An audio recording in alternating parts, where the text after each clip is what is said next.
Namaskar. Welcome to this session. Today we are commencing the topic of Drashta, that is the seer, that is the Purusha, that is the tattva, that is the marvelous metaphysical principle of life. So we have come to this point because we commenced with discussing the Chaturvyuhas, that the Dukkham is Heyam, Dukkha is avoidable. The cause of Dukkha is Samyoga of Drashta Drishya, and when this Samyoga comes to an end, that is the emancipation, Parama Purushartha, Moksha, Kaivalya, Nirvana, and the means of liberation is Vivekakhya, and of course the Vivekakhya is attained by Ashtanga Yoga Anushtanam. So this is the prelude to this topic, and now we are coming to discuss the Drashta principle, because the conjunction of Drashta and Drushya is the cause of sorrow, and Drushya having been considered as Prakriti Tattvam, now we need to understand the other party to conjunction, which is Drashta. And therefore Patanjali commences Drashta Drishimatraha Shuddha Api Pratyayanupashya. This is 2.20, 20th Sutra of the Sadhana Pad. So what is this Drashta? Drashta is seer. What is this seer? Seer is Purusha Tattva. And how is this Purusha Tattva? It is Chaitanya Matra basically. Matraha, Drashta Drishimatraha. Drishimatraha means Matra, which is a term which is from Vedanta and quite familiar. But although although Chaitanya Matra, and also pure, it is pure Chaitanyam, Shuddha Chaitanyam, but Drashta cognizes knowledge by reperception, Pratyayanupashya. So although it is a pure principle of consciousness, it will get the experience by reperception, because the perceptions come to psyche, come to Citta. The perceptions, the experience of pain, pleasure, delusion come to Citta. But there is reperception taking place, and that by reperception, the whole thing happens, resulting into Dukkham. So what is this reperception? There can be a very preliminary explanation to this.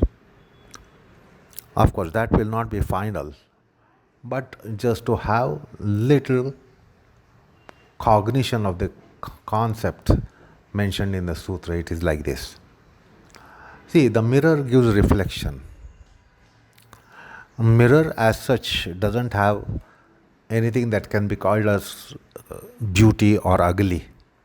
Mirror is mirror. But the mirror will cast reflection. The beautiful will appear beautiful and the ugly will appear ugly.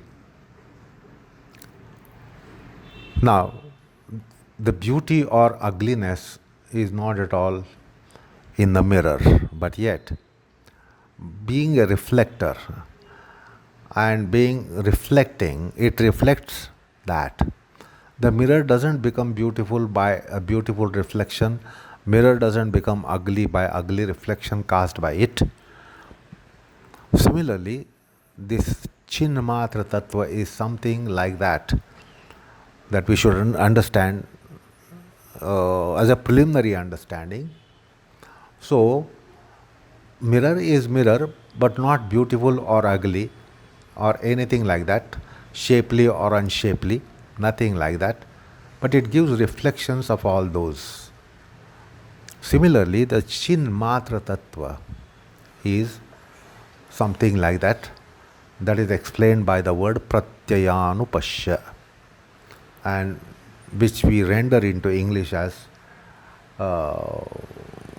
there is reperception, is subjected to reperception, and therefore it is felt that Drashta itself is in a state of Citta.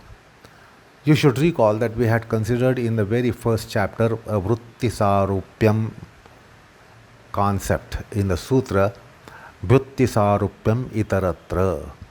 And there we had seen the phenomenon of Vritti Sarupyam. So seems to be identical with the state of Citta. So it is Citta which is either going to be sad or delighted, happy or sorrowful, and the Purusha will be in a seemingly identical state. So it seems that Purusha Tattva is also in an identical state, that of Citta. That is described or that is captured in the predication in the Sutra. Drashta Drushimatraha Shuddho api Pratyayanupashya. Pratyaya Anupashya. Pratyaya Anupashyati. Anupashya means to follow the experience of Citta. So although mirror-like, mirror doesn't have ugliness or beautifulness, but it gives reflection which tells us about the reflected entity, whether it is beautiful or ugly. Our image, it shows. So if we are having a beauty, it will show us as beautiful. If our appearance is ugly, it will show ourselves as ugly. So mirror is not becoming all that. Mirror only casts a reflection. So also Atma, Purusha Tattva doesn't get into experience. It doesn't get tangled into experience. It is not tainted and touched by experience, but it seems to be in that state. In the state the Citta is. And that's the Vritti Sarupyam aspect considered earlier. So this is what the Sutra is trying to convey. So let's start deciphering the Sutra here now gradually. The first term in the Sutra is Drashta. Drashta is the entity of definition. What is being defined? Drashta is being defined. And as I said, Drashta is Drushimatraha, Chaitanyamatraha, Chinmatraha. Drashta is Purusha. Drashta is Atma Tattva, Atma Chaitanya. Oh, it is Purusha Tattva. By Drashta, Patanjali means Purusha Tattva. Purusha himself, Purusha itself. Now this Purusha is actually Drushya Bhinna. Is not Drushya, but diametrically opposite of Drushya Tattva. which was discussed in earlier two sutras. Prakriti as Drashta was discussed in 2.18 and 2.19. So it is Drashya Bhinna. It is other than Drashya. It is other than seen category. And this is mentioned by the predicate Drushi Matraha. So, Drushireveti Drushimatraha. This is how the word has to be understood. So he is only, exclusively, absolutely Drushi and not Drashya. And additionally, it should be understood that diametrically opposite, bang opposite to Drashya. And Drushi Matra means Chin Matra, which is again a very popular notion in Adhyatma, Paramartha and Vedanta. Chin Matra, Chit Tattva, and only Chit Tattva, with nothing else.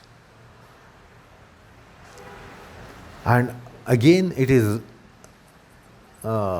reinforced by using a predicate Shuddha, pure Chin Matra, Shuddha Chin Matra, only Chin Matra.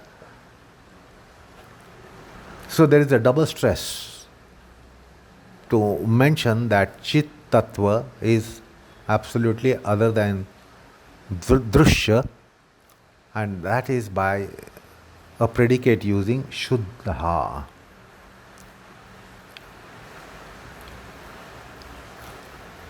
So therefore, Vritti Jnana Malinya Rahitya, whatever is the Vritti of the Citta, it is actually absolutely untouched by it, untainted by it, undented by it.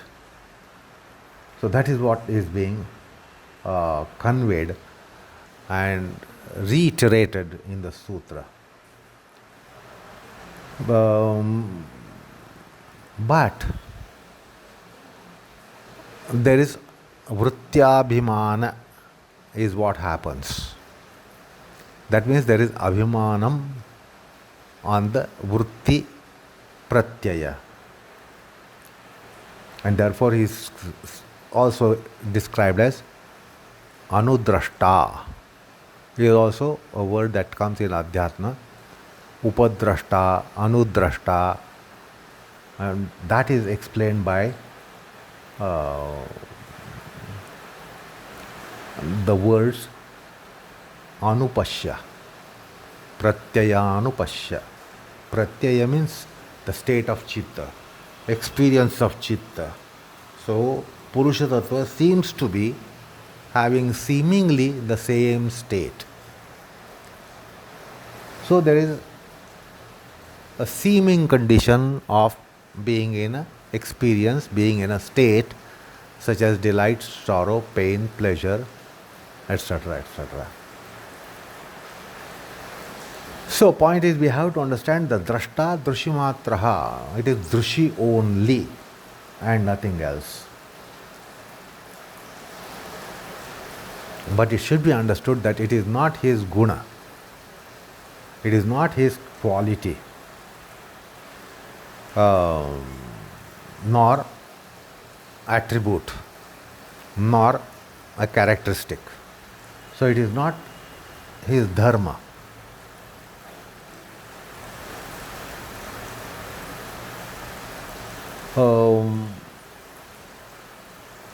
But then we should know that Jnana is said to be or deemed to be dharma of Atma, Purusha Tattva. Because the Jnana is only there when there is a Purusha Tattva. Without Purusha Tattva, we don't see any Jnana. That's why the inert things we do not rightly understand any jnana in inner things. So, this is the popular notion that jnana is dharma of Atma, jnana is dharma of Purusha Tattva. Now, that is being set aside by mentioning that it is not dharma, it is not lakshana, it is not attribute, it is not characteristic. Jnana is not characteristic, although we see that the jnana is only there in a conscious principle. So, I recall a verse from Saura Puranam 11.25. Jnanam naiva atmano dharmo na guno va kathanchana jnana swarupa ekatma natyanta sarvagata shivaha. So Saura Purana also clearly says that it is deemed to be dharma. Jnana is seemingly dharma of Atma or dharma of Purusha or characteristic of Purusha Tattva, Atma Tattva. But the Smriti clearly tells us that that is not true, that is not so. So the jnana is neither dharma of Atma, Purusha, nor guna of Purusha. Why? Because Atma, Purusha Tattva is jnana sarupam. Atma itself is jnana, jnana swarupa. So, so that is why it is said to be Nitya, Sarvagnya, Shiva means auspicious. This is what the Saura Purana Smriti tells us. It is not his dharma, his jnana swarupam. Jnana is not his characteristic. He is jnana swarupam.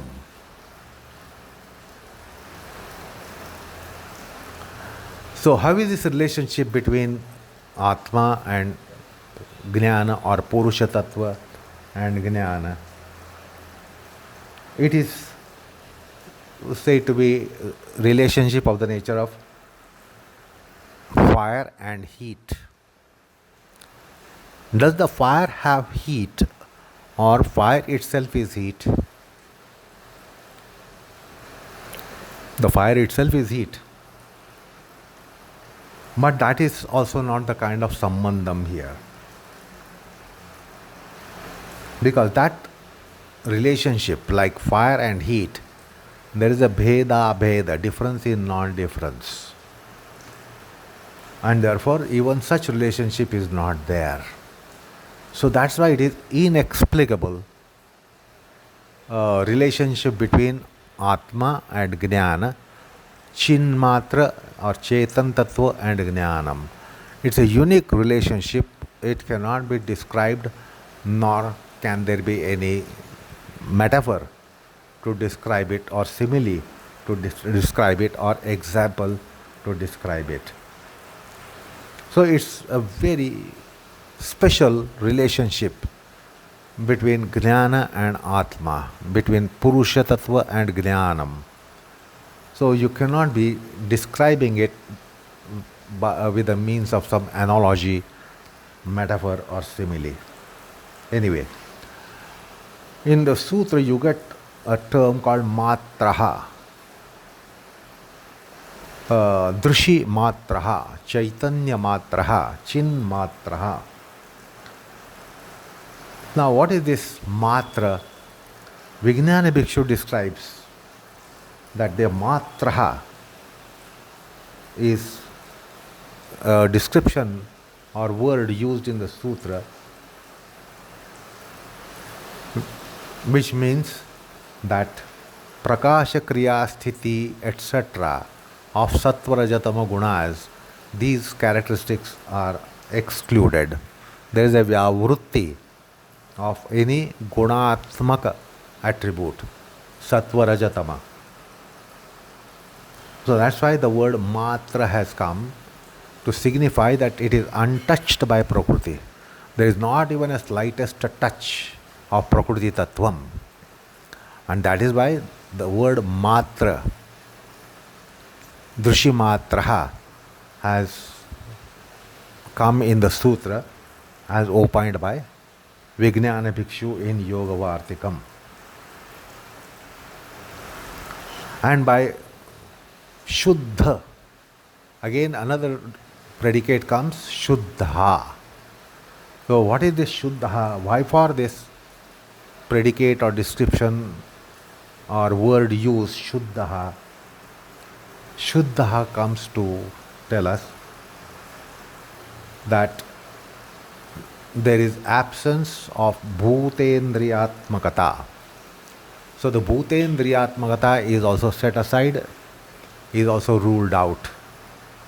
So that's how it is totally distinct, absolutely distinct to Prakriti. Because Prakriti got mentioned by bhutendriyatmakata or prakasha kriya sthiti shilatva. So these are typical qualities of Prakriti, and to rule those out and set them absolutely aside, these words matraha and shuddha have appeared in the sutra. So this is what Vijnana Bhikshu clarifies in his Yoga Vartikam. That means it is totally distinctly different than Buddhi Tattvam. So Buddhi Tattva is also totally kept apart, asides. Pratyayanupashya in the sutra comes to mention the abhedarupi brahma with the buddhi or with the chitta. So the inevitable viparyaya, inevitable universal viparyaya, that everyone has anywhere, anytime, all the time, of the nature of vritti sarupyam. So to mention that, the word pratyayanupashya comes in the sutra. So these are certain clarifications that you get in Vijnana Bhikshu's Yoga Vartikam.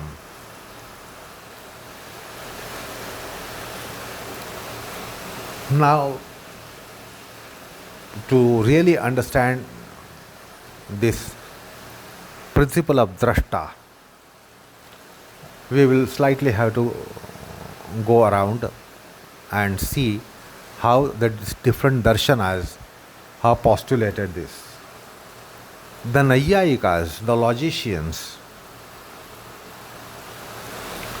you will come across a very explicit mention in the text that Chaitanyam is dharma of atmatattva. Now this is very express and explicit in Nyaya Sutram, Nyaya Darshanam, that Jnanam is mark of Atma. Jnanam is mark, sign, attribute, characteristic, dharma of Atma Tattva. This is absolutely explicit. And now we see here that Patanjalas have a totally different view here. They do not take Jnanam as dharma. And common man also would be vulnerable to this kind of notion. Because wherever there is Chaitanyam, there is Jnanam. Wherever there is no Chaitanyam, there is no Jnanam. So there is relationship of the nature of concomitance. between Jnana and Atma Tattva. So, that is why the Naiyayikas, being realists, they are realists of the Indian philosophical system. So, they hold that the Atma has the lingam, the mark, which is Jnanam. So, in their philosophy, they say it is Jnanam is Atma lingam. It is mark of Atma. It is sign of Atma. It is signature condition of Atma. It is simply because as we see that inner things means absence of knowledge, sentient things means concomitance of knowledge. Wherever there is sentiency, there is Jnanam. Wherever there is absence of sentiency, or wherever there is insentiency, there is no Jnanam. This is common man's perception and common man's idea, and the common man has such a belief. So, Naiyayikas similarly expressly postulate this. They hold that Jnanam is Atmalingam, while Patanjalas do not endorse to this idea.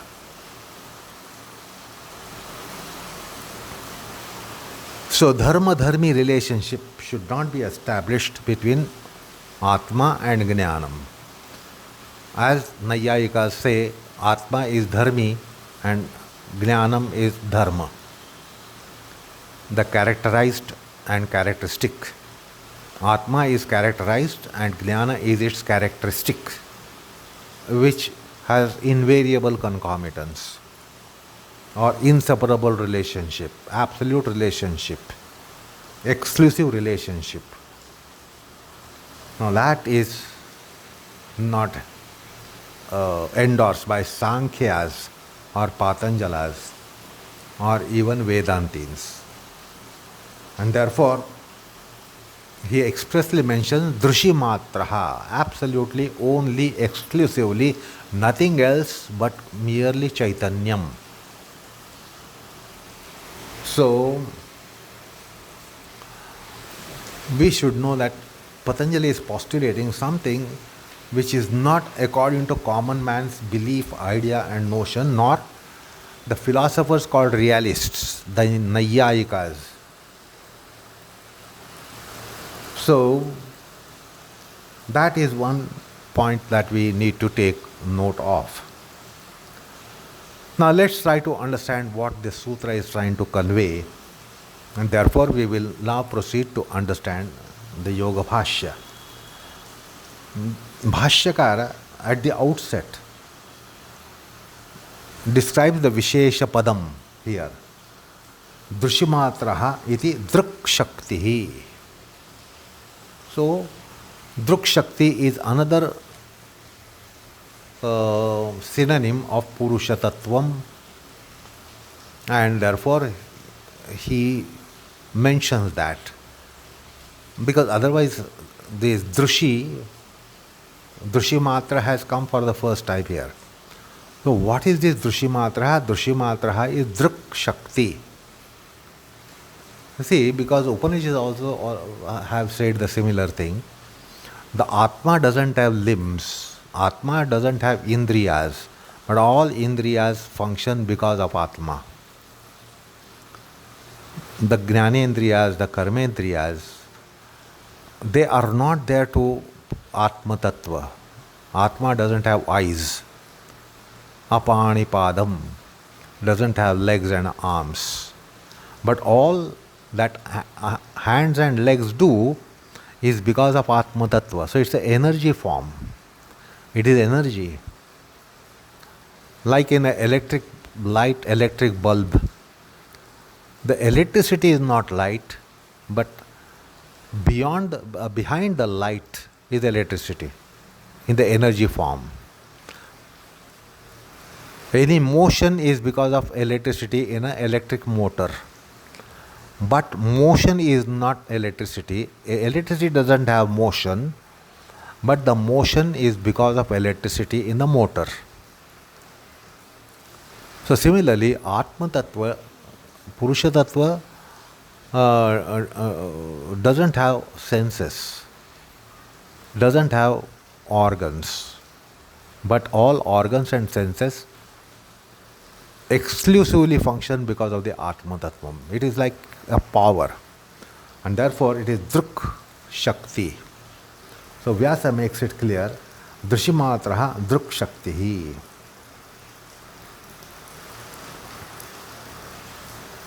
So why has he used Druk Shakti? Because during Pralaya, when there is a deluge, Pralaya, there is nothing to see. The seen category is not there. Everything is nominal. There is nothing to see, nothing to experience, nothing to feel, nothing to sense. So then, the Atma Tattva still holds a power, potentiality, even during deluge, to be seers, to be a seer, to be a hearer, to be a sensor, to be a toucher.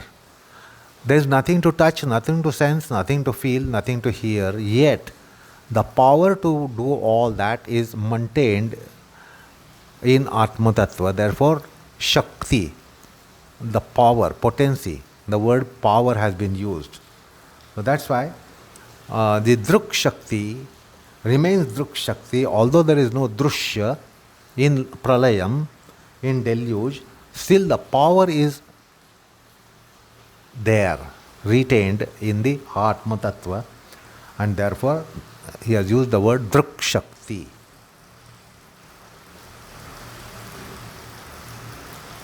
So this is what Vyasa is telling us. And further, Vyasa tells us, Visheshana aparamrushtaha iti arthaha. Visheshana aparamrushtaha. Untouched by any predication, any adjective, any description. This is what is to be understood here. What is the description of Atma? It is something that is indescribable. That is the description. Undescribability itself is description of the Atma Tattva. Such a marvelous metaphysical principle that no description itself is its description. Visheshana aparamrushtaha iti arthaha. So one needs to be having little poetic intelligence to understand, poetic sensitivity to understand this particular description here, that in description, undescribability itself is its description. So Visheshana Rupa Dharma Asprushta, untouched by any Visheshanam, any predication. No predicate can be attached to Atma Tattva.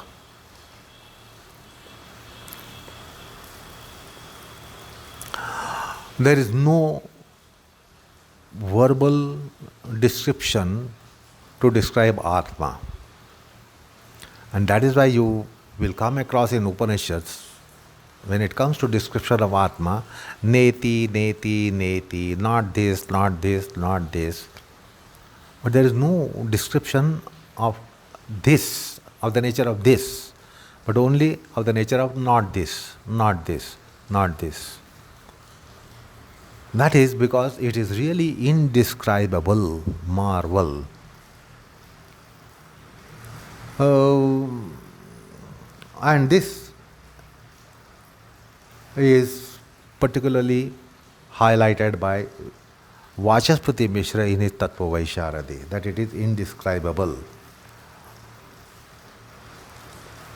And because Vyasa says here, Visheshana aparamrushtaha iti arthaha.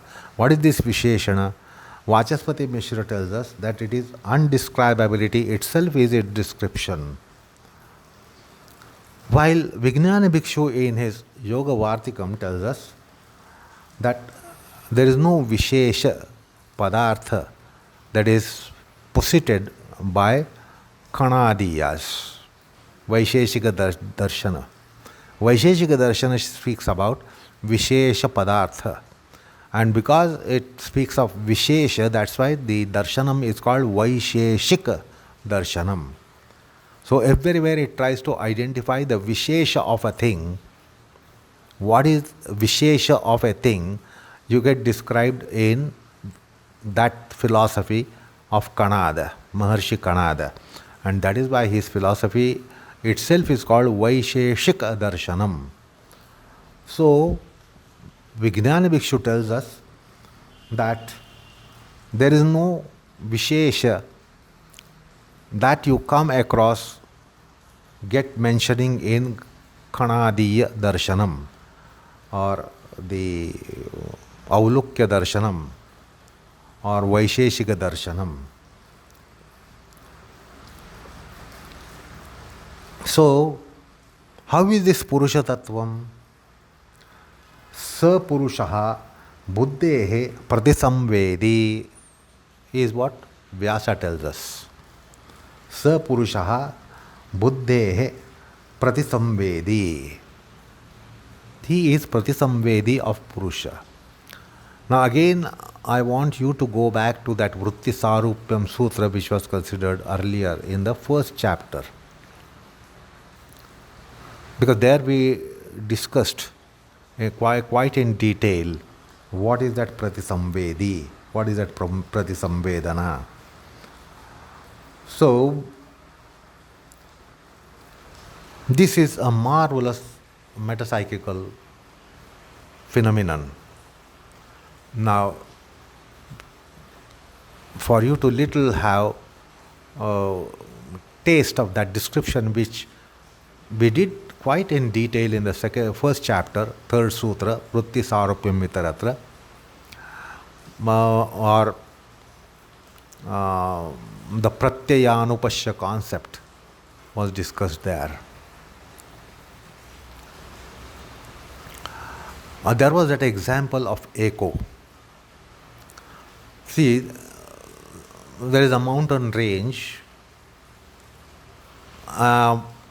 opposite to each other, in front of each other. Now, a person is standing on one mountain range, on a peak of one mountain, in mountain range, and he shouts from there, and from opposite mountain range, he gets ditto emulation of his shout, voice, by way of echo, pratidhvani. So, Pratisamvedi is to be understood by the phenomenon of Pratidhvani. Pratidhvani is echo. You get echo of sound. Now, this is echo of experience, Samvedana. So, we do not have case of Pratisamvedana. Experience is not ricochet. There is no ricochet of experience, there is ricochet of sound. And therefore you get the echo, which is ditto emulation of the sound produced by a human being through the oral organ, through the voice box, sound box, through the oration. And you get ditto emulation from opposite mountain range when there is no person there. There is no human being on the opposite mountain range. You yourself, you are not also on the opposite mountain range, but your voice is ditto emulated and you get your echo absolutely identical to your own voice, your own sound. Now, how does it happen? It is because of the sound which has the quality to give echo back to you, provided there is such condition. So, Pratidhvani, like Pratidhvani is Pratisamvedana. That means the Citta will dispense an experience such as, say, happiness, delight. And then it gets back the ricochet from the Purusha Tattva. Like in echo, innocent person thinks that there is another person standing in front of the opposite mountain range and he is trying to give back the same shout, in same pitch, in same tone and in same voice.